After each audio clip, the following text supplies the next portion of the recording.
Здравейте отново! Сега ще сготвим едни прекрасни, много бързи за вечеря подходящи свински медальони с ябълка. За начало съм взела свинско бонфиле, тъй като е много крехко месо и е най-подходящо за тази рецепта. Аз ще направя двойна доза, защото единична не е достатъчна за нашето семейство. А пък вие, ако решите да правите по-малко, просто ще разделите количеството от всеки един продукт на половина. Да започнем с месото. Взела съм 1 кг свинско бонфиле.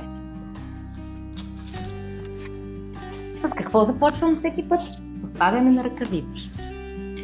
Нарязваме го на шайбички около сантиметър и половина дебели. Не е проблем, ако не са еднакви на размер.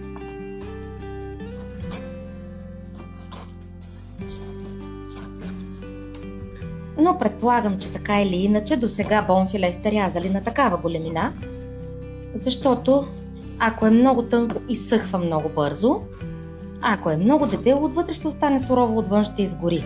Това месо се приготовлява доста бързо. 3 глави лук, моите са мънички, за това добавих 4.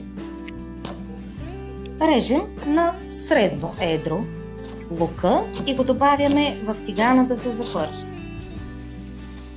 Запържваме лука около 3-4 минути, докато умекне. След това ще добавим месцата. Сега е време да добавим малко сол и черен пипер. Овалваме месцата в брашно и ги добавяме в тигана. След като месцата са започнали да стават златисти, е време да добавим бульона, горчицата, виното. Нека да се задуши малко, след което ще добавим и ябълката. Остана единствено сметаната, но нея ще я добавим накрая.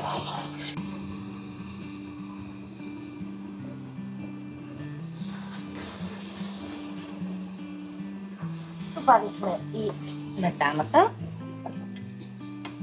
Сега разбъркваме добре и сваляме от котлона. След това сервираме с прясна зелена подправка.